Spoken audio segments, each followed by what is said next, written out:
তো আজকের এই ইফতার মাহফিলের সম্মানিত সভাপতি উপস্থিত, আমার ছোট ভাই আজাদ, উপস্থিত জেলা বিএনপির বিভিন্ন পর্যায়ের নেতৃবৃন্দ সহ আমার সামনে উপস্থিত বিএনপি সহ বিভিন্ন অঙ্গ সহযোগী সংগঠনের প্রিয় ভাই ও বোনেরা, আসসালামু আলাইকুম। আজকে বহুত দিন পরে, অনেক দিন পরে আবারও আপনাদের এই মাটিতে আসলাম আমি। এখানে নিশ্চয়ই আপনাদের অনেকেরই মনে আছে যে বেশ কয়েকবার আগে এসেছি আমি, বিশেষ করে শীতের সময়। প্রায় প্রতি শীতেই আপনাদের এখানে এসেছি। এসেছি সাথে করে গরম কাপড় নিয়ে আসতাম। দুস্থ মানুষ, দুস্থ নারী, শিশুদের মাঝে আমরা অনেক কম্বল, কাপড়, সোয়েটার এগুলো আমরা বিলি করেছি, মানুষকে সহযোগিতা চেষ্টা করেছি সাহায্য করতে। নিশ্চয়ই মনে আছে আপনাদের। আজকে আপনাদের এখানে আসার সাথে সাথে সেই কথাগুলো, ঘটনাগুলো মনে পড়ছিল আমার। যাই হোক, সেটা বহু আগের ঘটনা। প্রিয় ভাই বোনেরা, আজকে আমরা ইফতার মাহফিলে একত্রিত হয়েছি এখানে। ইফতার মাহফিল বাংলাদেশের ধর্মীয়ভাবে বা সামাজিকভাবে, পারিবারিকভাবে এই অনুষ্ঠানটি আমরা যে যার মতন করে, ছোট বড় যার যেটুক সামর্থ্য সেই অনুযায়ী আমরা আয়োজন করে থাকি প্রতি রমজানে। আজকেও তারই অংশ হিসাবে দলের পক্ষ থেকে এই ইফতার মাহফিল আয়োজন করা হয়েছে। ইফতার মাহফিল যেমন একটি উদ্দেশ্য, একই সাথে আরেকটি উদ্দেশ্যকে সামনে রেখে আমরা আজকে এখানে একত্রিত হয়েছি। কি সেই উদ্দেশ্য? এই যে সামনের কাতারে, এই যে হাজারো মানুষ বসে আছেন আপনারা, সামনের কাতারে আমাদের কিছু সহকর্মী, কিছু ভাইয়েরা এখানে বসে আছে, যাদের গলায় ফুলের মালা আছে। প্রিয় ভাই বোনেরা, এই মানুষগুলো আজকে এখানে কেন বসে আছে? এই মানুষগুলোকে কেন আমরা সম্বর্ধনা জানাচ্ছি? এরকম মানুষ শুধু কি এই পঞ্চগড় জেলায়? এরকম মানুষ সমগ্র বাংলাদেশে হাজারো হাজারো আমাদের আছে, যাদেরকে আমরা সম্বর্ধনা জানিয়েছি বা জানাচ্ছি। এই মানুষগুলো কদিন আগে জেল থেকে বেরিয়ে এসেছে। আরো কিছু মানুষ এখনো বাকি রয়ে গেছে, যারা এখনো জেলে আছে। সারা দেশে বিভিন্ন জেলে আমাদের আরো কিছু মানুষ রয়ে গিয়েছে জেলে। প্রিয় ভাই বোনেরা, বিগত প্রায় 15-16 বছর যাবত এই যে মানুষের, যারা জেল খাটছে, এরকম মানুষের সংখ্যা বাড়ছে বই কমছে না। এদের মধ্যে বহু ভাই বোনেরা আছে, বহু সহকর্মী আছে আমাদের, যারা কেউ কেউ গুমের শিকার হয়েছে, খুনের শিকার হয়েছে, বিভিন্নভাবে অত্যাচারিত নির্যাতিত হয়েছে। শুধু যে তারাই অত্যাচারিত নির্যাতিত হয়েছে তা না, সাথে তাদের পরিবারের সদস্যরাও, কারো বাবা, কারো মা, কারো ভাই, কারো বোন, বিভিন্নভাবে অত্যাচারিত, নির্যাতিত হয়েছে। প্রিয় ভাই বোনেরা, এই যে যেই মানুষগুলোকে আমরা সম্বর্ধনা জানাচ্ছি, অথবা যেই মানুষগুলো আমাদের মাঝে ছিল, আজ নেই, কেউ গুমের শিকার, কেউ খুনের শিকার, কেউ পঙ্গুত্ব বরণ করেছে, কেন এই মানুষগুলো নেই বা কেন এই মানুষগুলোকে আমরা সম্বর্ধনা জানাচ্ছি? একটি কারণ, এই মানুষগুলো কিন্তু কেউ তার নিজ ব্যক্তিগত কারণের জন্য আজকে এই মিথ্যা বা গায়েবী মামলার শিকার না। এই মানুষগুলো আজকে মিথ্যা বা গায়েবী মামলার শিকার, অথবা অত্যাচার নির্যাতনের শিকার, জেল জুলুমের শিকার একটি কারণ। কি সেই কারণ? কারণটি হচ্ছে, আজকে ভাই ক্যামেরাম্যান যে আছেন, আপনি আমাকে সামনে থেকে ফোকাসটা দেন, বারে বারে চেঞ্জ করলে হয় কি আহ, অসুবিধা লাগে। হ্যাঁ, এই এই এই ফোকাসটা রাখুন। ধন্যবাদ। প্রিয় ভাই বোনেরা, এই যে মানুষগুলো, এই মানুষগুলো কি ব্যক্তিগত কারণে এই অত্যাচার জেল জুলুমের শিকার? অবশ্যই না। কেন তারা এই অত্যাচার জেল জুলুমের শিকার? একটি কারণ, এই মানুষগুলো সমগ্র বাংলাদেশের মানুষের অধিকারের পক্ষে কথা বলেছিল। সমগ্র বাংলাদেশের মানুষের ভোট ডাকাতি যে হয়ে গিয়েছে, সেই ভোট ডাকাতির বিরুদ্ধে প্রতিবাদ জানিয়েছিল। প্রতিবাদ জানিয়েছিল বলেই, সমগ্র বাংলাদেশের মানুষের পক্ষে, মানুষের অধিকারের পক্ষে কথা বলেছিল বলেই তাদেরকে জেলে যেতে হয়েছে। এই আজকের আমরা যেভাবেই বলি, দামি সরকার, মাফিয়া সরকার, ভোট ডাকাত সরকার, যেই নামেই তাদেরকে ডাকি, এর বাইরে ভালো কোনো নামে তাদেরকে ডাকা যাচ্ছে না, যায় না। এই দামি ডাকাত, ভোট ডাকাত সরকারের লোকজনের কারণেই, তাদের ক্ষমতার লিপ্সার কারণেই এই মানুষগুলোকে জেলে যেতে হয়েছে। প্রিয় ভাই বোনেরা, আজকে বাংলাদেশের বিচার ব্যবস্থা বলেন, শিক্ষা ব্যবস্থা বলেন, চিকিৎসা বলেন, প্রশাসন বলেন, সবকিছু ধ্বংসের দ্বার প্রান্তে এসে দাঁড়িয়েছে। প্রশাসন, এই প্রশাসনই তো আজকের যে দলীয় প্রশাসন, এই প্রশাসনই তো এই মানুষগুলোর বিরুদ্ধে অত্যাচার নির্যাতন করেছে, তাই না? প্রশাসনই তো আপনাদের নামে কেস কাচারি দিয়েছে। আপনারা সামনে তারাই বসে আছেন যারা এই কিছুদিন আগে জেল মুক্ত হয়েছেন। আমার তো মনে হয় পিছনে বহু মানুষ আছেন যাদের নামে মিথ্যে গায়েবী মামলা আছে। সেই গত কয়েক বছর ধরে এখানে নিশ্চয়ই বহু মানুষ আছেন যাদের নামে মিথ্যে গায়েবী মামলা আছে। প্রিয় ভাই বোনেরা, এই গায়েবী মামলা, মিথ্যে মামলা কারা দিয়েছে? এই প্রশাসনই দিয়েছে। দেশের মানুষ প্রশাসনের কাছ থেকে নিরপেক্ষতা চায়, ন্যায় বিচার চায়, চায় মানুষ বিপদে পড়লে প্রশাসন সাহায্য করবে, সহযোগিতা করবে। কিন্তু আজ আমরা কি দেখছি? আমরা দেখছি প্রশাসন আজকে একটি কাজ করতে পারে, সেটি হচ্ছে বিএনপির নেতাকর্মীদেরকে কিভাবে মিথ্যে মামলা দিয়ে তাদের উপর অত্যাচার, জুলুম, নির্যাতন করতে হবে, এই একটি কাজই করতে পারে। মানুষের কোনো উপকার করতে পারে না। আর ক্ষেত্র বিশেষে আমরা দেখি সাধারণ মানুষের উপরে অত্যাচার, নির্যাতনের মাধ্যমে নিজেদের স্বার্থ হাসিল করা। প্রিয় ভাই বোনেরা, আজকে বিচার ব্যবস্থা এমন এক পর্যায়ে এসে দাঁড়িয়েছে, যেই বিচার ব্যবস্থায় আওয়ামী লীগের লোকজন যদি যায় তাহলে একরকম বিচার, আর সাধারণ মানুষ অথবা বিএনপি সহ বিরোধী দলের নেতাকর্মীরা যদি যায় তাহলে অন্য ব্যবস্থা, অন্যরকম বিচার ব্যবস্থা। আজকে আমার কাছে আপনাদের কাছে আমার জিজ্ঞাসা, আপনারা কি কেউ বিশ্বাস করেন যে বর্তমানে যে এই বিচার ব্যবস্থা, এই বিচারকরা যারা খালেদা জিয়ার বিরুদ্ধে অন্যায় রায় দিয়েছে, যারা খালেদা জিয়া সহ বিএনপির হাজারো লক্ষ নেতাকর্মীর বিরুদ্ধে অন্যায় রায় দিয়েছে, এরা, এই বিচার ব্যবস্থা আপনাদের প্রতি কোনো ন্যায় বিচার করতে পারে? আপনারা কি মনে করেন এই বিচার ব্যবস্থা, এই দেখেন সবাই হাত নাড়ছে, এই বিচার ব্যবস্থা ন্যায় বিচার করতে পারে? কেন? কারণ এই বিচার ব্যবস্থা আজ এই ডাকাত দল, আওয়ামী লীগ নামক যে ডাকাত দল, জনগণের ভোট ডাকাতি করা যে দল, এদের দলীয় সংগঠনে পরিণত হয়েছে। প্রিয় ভাই বোনেরা, আজকে শুধু যে দেশের মানুষের ভোটই ডাকাতি হয়েছে তা না, দেশের মানুষের কথা বলার অধিকারকে পর্যন্ত ছিনিয়ে নেওয়া হয়েছে। শুধু যে মানুষের অধিকার, কথা বলার অধিকারকে ছিনিয়ে নেওয়া হয়েছে তা না, আপনি দেশের অর্থনীতি নিয়ে কথা বলবেন। আজকে দেশের অর্থনীতি, ব্যবসা বাণিজ্য কি অবস্থা, সাধারণ মানুষের ব্যবসা বাণিজ্য, এটি আপনারা পরতে পরতে অনুভব করতে পারছেন।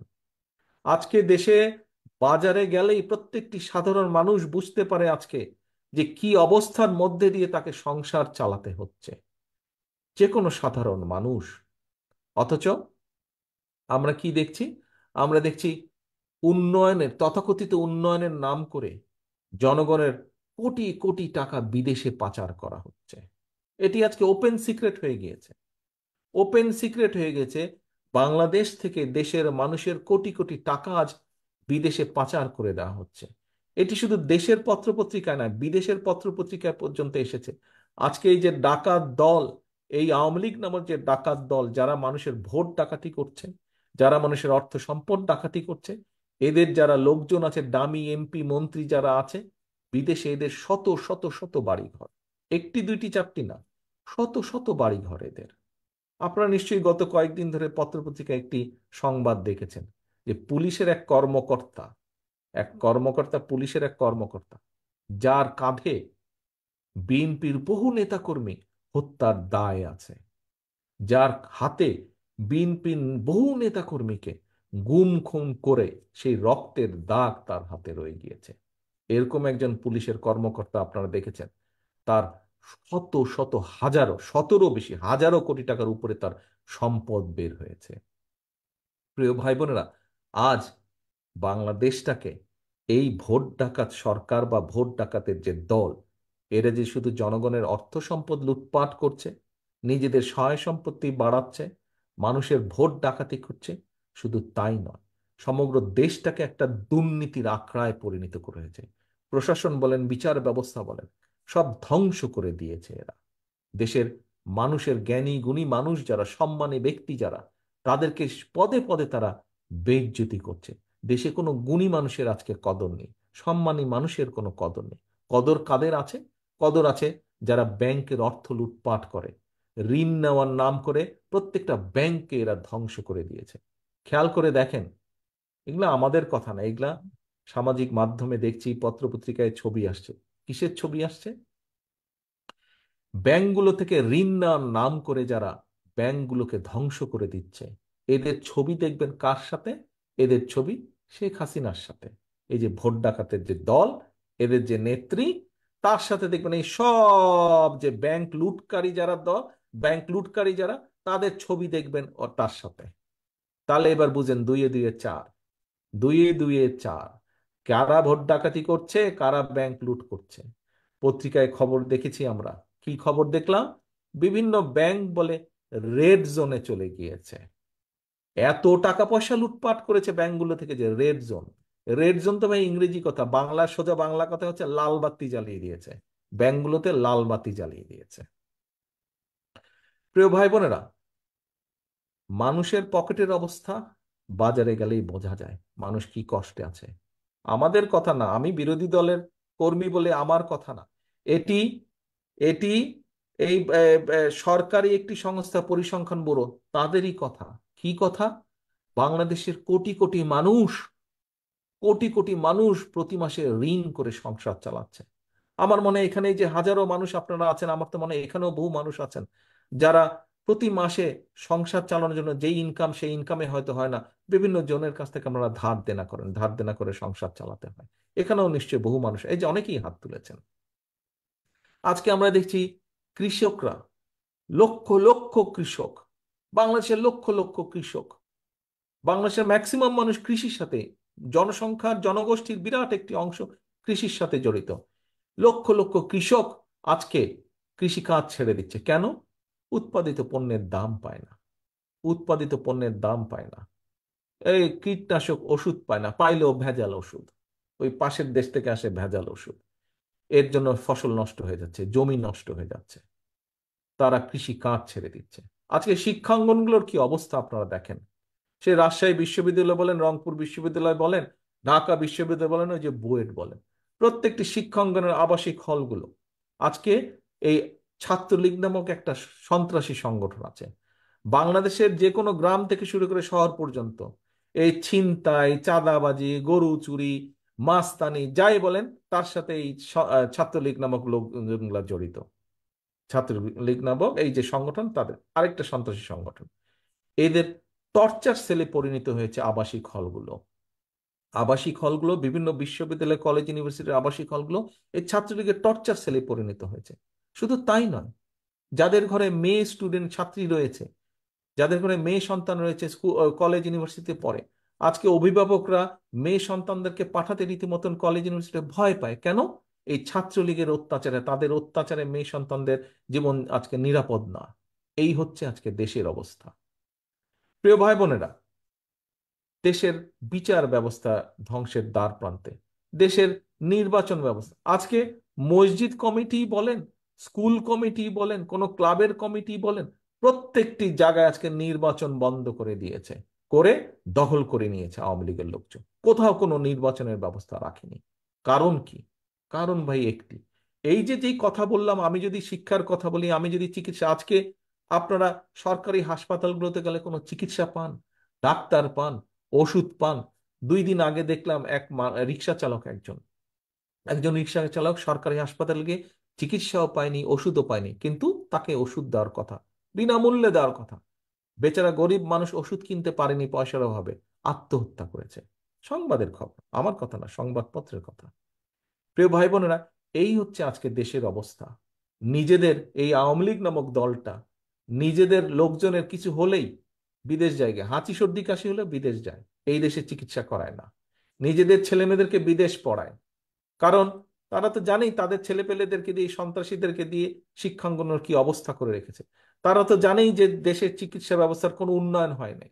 হ্যাঁ, তথাকথিত কিছু রাস্তাঘাট, ব্রিজ, কিছু ঢাকা শহরে কিছু বড় বড় জিনিস বানাইছে দেখানোর জন্য, কিন্তু এই 2 দিন আগের খবর পত্রিকায় দেখলাম, ওই চট্টগ্রামে মাতার বাড়ি এক বিদ্যুৎ কেন্দ্র, সেই বিদ্যুৎ কেন্দ্রের জন্য হাতুড়ি কিনবে, হাতুড়ির অরিজিনাল দাম 3,000 টাকা।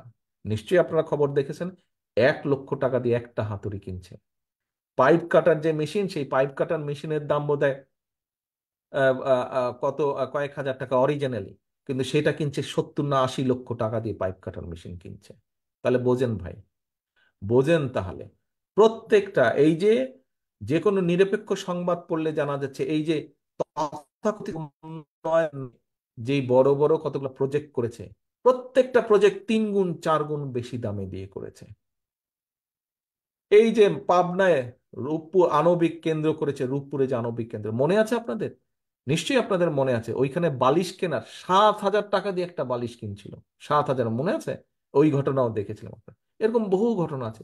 ওই ফরিদপুরে হাসপাতালের পর্দা কিনছে, 37 লক্ষ টাকা দিয়ে পর্দা কিনছে। একটা স্টেথিস্কোপ কিনছে, ডাক্তারের যে স্টেথিস্কোপ থাকে, 3 লক্ষ টাকা দিয়ে স্টেথিস্কোপ কিনছে। ভাই কি বলবেন, চুরি! ব্যাংকগুলোতে লাল বাতি জ্বালিয়ে দিয়েছে, শিক্ষা অঙ্গনের অবস্থা খারাপ, সন্ত্রাসী টর্চার সেলে পরিণত করেছে। ভোটের কি অবস্থা! ওই মসজিদ committee, club committee, school committee থেকে শুরু করে পৌরসভার নির্বাচন, ইউনিয়ন পরিষদ নির্বাচন, জাতীয় নির্বাচনের শুরু করে ভোট কেন্দ্রের কি অবস্থা, ভোটের কি অবস্থা, এ তো ভাই আপনারা নিজেরাই সাক্ষী, দেশের মানুষ সাক্ষী। এই আজকে অবস্থা, শুধু দেশের ভিতরেতে এই অবস্থা। আসেন সীমান্ত অঞ্চলগুলোতে, মানুষ মারছে। গতকালও চাঁপাইনবাবগঞ্জের সীমান্তে এক ভাইকে মেরেছে, 2 দিন আগে লালমনিরহাটে মেরেছে, তার আগে নওগাঁয় মেরেছে। মেরেই যাচ্ছে। কারা মারছে? ফেলানির কথা মনে আছে? ফেলানি তো এখান থেকে বেশি দূরে না, ফেলানির কথা মনে আছে আপনাদের? ফেলানিকে কারা মেরেছে সেটাও তো জানেন আপনারা, জানেন না ভাই? ফেলানিকে কারা সীমান্তে গুলি করে হত্যা করেছিল? তারাই হত্যা করেছিল ফেলানিকে, যারা এই ভোট ডাকাতের দলকে ক্ষমতায় রেখেছে আজকে, যারা বাংলাদেশের মানুষের ভোটের অধিকারকে দাবিয়ে রেখেছে অস্ত্রের মুখে জোর করে। যারা ফেলানিকে হত্যা করেছে, তারাই এদেরকে সাহায্য করছে আজকে। ভাই, বাংলাদেশের মানুষের উপরে এই যে ভোট ডাকাতের দল, এদের দেশের মানুষের উপরে আস্থা নাই। তার সবচেয়ে বড় প্রমাণ, ভোট করতে দেয় না মানুষকে, ভোট দিতে দেয় না। বিএনপি আমরা যারা করি, আমরা কি বলি? আমরা বলি বিএনপির সকল ক্ষমতার উৎস হচ্ছে জনগণ। আমরা বলি না কেন? কারণ দেশের মানুষের উপরে আমাদের আস্থা আছে। দেশের মানুষ যদি ভোট দেয়, আমরা দেশ পরিচালনা করব। দেশের মানুষ যখন আমাদেরকে কম ভোট দিবে, আমরা বিরোধী দলে যাব। মানুষ যেটা সিদ্ধান্ত নেবে, আমরা সেটাই মেনে নেব। কিন্তু আজকের যে আওয়ামী লীগ নামক ভোট ডাকাতের দল, ব্যাংক লুণ্ঠনকারী দল, দেশের মানুষের উপরে আস্থা নেই, সেই জন্যই তারা ভোট দিতে দেয় না মানুষকে। এবং শুধু যে তা না, ওই ফেলানিকে যারা হত্যা করেছে, তাদের দেশ থেকে ঘুরে এসে তাদের এক মন্ত্রী বলে, আমি তাদেরকে অনুরোধ করে এসেছি আমাদেরকে ক্ষমতায় রাখার জন্য। তারপরে তাদের এক মহাসচিব আছে, তার একটা নাম আছে, দেশের মানুষ তাকে একটা নামে ডাকে, আমি নাইবা ডাকলাম, আপনারা জানেন কি নাম? সেই লোক দেখলাম 2 দিন আগে বলল, ওই ফেলানীকে যারা হত্যা করেছে, বলেছে যে ওরা আমাদের সাথে আছে বলেই আমরা ক্ষমতায় আছি, আমাদেরকে ওরা সাহায্য করেছে। দেখেছেন না পত্রিকার পাতায়? তার মানে কি দাঁড়ালো ভাই? তার সোজা সাপটা কথা দাঁড়ালো, মানুষের উপরে এদের আস্থা নাই। ঠিক একইভাবে দেশের মানুষেরও এদের উপরে আস্থা নাই। তার প্রমাণ এই যে 7ই জানুয়ারি, 7 তারিখে যে প্রহসনের একটা নির্বাচন হয়েছে সমগ্র বাংলাদেশে, তামাশার যে নির্বাচন হয়েছে, সেই নির্বাচনের আগে, তথাকথিত নির্বাচনের আগে আমরা দেশের মানুষকে, এই যে আপনাদের সামনে আমি এতক্ষণ বক্তব্য দিলাম, এই কথাগুলো বলে আমরা দেশের মানুষকে বলেছিলাম যে আপনারা যেন না, আপনারা এই তামাশার নির্বাচনে অংশগ্রহণ করেন না, এই কারণ। এবং আরেকটি কথা বলেছিলেন যে বিএনপি সহ সকল বিরোধী দল নিরপেক্ষ সরকারের অধীনে নির্বাচন চায়। প্রিয় ভাই বোনেরা, দেশের মানুষ কি 7 তারিখে গিয়েছিল ভোট কেন্দ্রে? আপনারা কি গিয়েছিলেন? সারা দেশের মানুষ গিয়েছে? কেউ যায় নাই। আমরা কি দেখেছি? আমরা তথাকথিত যে ভোট কেন্দ্র, সেখানে আমরা দেখেছি বানরের নৃত্য। আমরা কি দেখেছি? গরু ছাগলের, কুকুর বিড়ালের দৌড়াদৌড়ি। আর কি দেখেছি? যখন সাংবাদিক ভাইয়েরা ভোট কেন্দ্র দেখতে গিয়েছে, কি হচ্ছে? তখন সাথে সাথে আওয়ামী লীগের সন্ত্রাসীরা কুমিরের বাচ্চার মতন লাইন দিয়ে একজন ভিতরে যায়, একজন বাইরে আসে, একজন ভিতরে যায়, একজন বাইরে আসে। এই নাটক আমরা দেখেছি। প্রিয় ভাই বোনেরা, বিএনপির যে নিরপেক্ষ নির্বাচনের দাবি দেশের জন্য, দেশের মানুষের জন্য, এটি আজ আর বিএনপির দাবি না, এটি সমগ্র বাংলাদেশের মানুষের দাবি। কারণ 7 তারিখে দেশের মানুষ সেই তথাকথিত নির্বাচনকে বয়কট করেছে এবং বয়কট করার মাধ্যমে দেশের মানুষ বলে দিয়েছে নিরপেক্ষ নির্বাচনের দাবি সমগ্র 20 কোটি মানুষের দেশের দাবি। এই 20 কোটি মানুষ তাদের দাবি নিরপেক্ষ নির্বাচন। প্রিয় ভাইরা, এই বাংলাদেশ কোনো একক দলের না, কোনো একক পরিবার, কোনো একক ব্যক্তির না। আজকের এই বাংলাদেশ 20 কোটি মানুষের বাংলাদেশ। আজকে যদি নিজেদের ভোটের অধিকারকে প্রতিষ্ঠিত করতে হয়, ঠিক যেভাবে মুক্তিযুদ্ধের মাধ্যমে মুক্তিযোদ্ধারা বাংলাদেশকে স্বাধীন করেছিল, প্রিয় ভাই বোনেরা, সেইভাবে করতে হবে। না কানলে মাও শিশুকে দুধ দেয় না। আজকে আমাদের অধিকার আমাদেরকে ছিনিয়ে আনতে হবে। অধিকার কখনো কেউ কাউকে দিয়ে যায় না, অধিকার ছিনিয়ে আনতে হবে। আজকে এই ইফতার মাহফিলে আমাদের সকলকে শপথ নিতে হবে যে এই দেশের মানুষের অধিকার যতদিন পর্যন্ত প্রতিষ্ঠিত না হবে, ভোটের অধিকার প্রতিষ্ঠিত না হবে, ততদিন পর্যন্ত আমাদের সংগ্রাম আন্দোলন অব্যাহত থাকবে। এই প্রতিজ্ঞা আজকে করতে হবে আমাদেরকে ইফতার মাহফিলে। এই হবে আমাদের আজকে প্রতিশ্রুতি, এই হবে আজকে আমাদের প্রতিজ্ঞা। আল্লাহর দরবারে আমরা এইটি আজকে হাত তুলে মোনাজাত চাইবো। আল্লাহ আমাদেরকে সেই শক্তি দিবে, আল্লাহ আমাদেরকে যেন সেই শক্তি দেন, আল্লাহ আমাদেরকে যেন সেই রহমত দেন, যাতে বিএনপি সহ সকল বিরোধী দল বাংলাদেশের মানুষের ভোটের অধিকার প্রতিষ্ঠিত করেই ঘরে ফিরে যাবে। কি ভাইরা, আমরা এই শপথ করতে পারি, আজকে এই দোয়া চাইতে পারি আল্লাহর কাছে? ধন্যবাদ সকলকে। আসুন, এই হোক আজকে আমাদের প্রত্যাশা, এই হোক আমাদের প্রতিজ্ঞা, এই হোক আমাদের শপথ। এই প্রত্যাশা রেখে আজকে আমি এই পঞ্চগড়ের মাটি থেকে বিদায় নিচ্ছি। ইনশাল্লাহ আবার আপনাদের সাথে দেখা হবে, আবার আপনাদের সাথে কথা হবে। আল্লাহ হাফেজ। বাংলাদেশ জিন্দাবাদ, বাংলাদেশ জাতীয়তাবাদী দল জিন্দাবাদ। আপনি আসসালামু কি আলাইকুম। দোয়ায় অংশগ্রহণ করবেন নাকি? দোয়া না, মহাসচিব সাহেবের ওখানে যেতে হবে আবার। ওনার ওখান ওখানে থেকে ইফতার আছে, ওখান থেকে ঠাকুরগাঁয়ে যেতে হবে। আমি চেষ্টা করব, যদি শেষ করে, আমি কথা দিচ্ছি না, আমি যদি ওগুলা টাইম ম্যানেজ করতে পারি, আমি চেষ্টা করব আপনাদের এখানে আবার আসার জন্য। জি জি জি, ধন্যবাদ। জি। উপস্থিত ভাই বোনেরা, সকলের কাছে দোয়া চেয়ে নিয়ে এই দেশের জন্য, দেশের মানুষের জন্য, আমার জন্য, আমার মায়ের জন্য, আমার বাবা, আমার ভাইয়ের জন্য, সর্বোপরি আমাদের যে সকল নেতাকর্মীরা বিভিন্ন অত্যাচার নির্যাতনের শিকার হয়েছেন, যারা শহীদ হয়েছেন, সকলের জন্য দোয়া চেয়ে আমি বিদায় নিচ্ছি। আল্লাহ হাফেজ। আসসালামু আলাইকুম।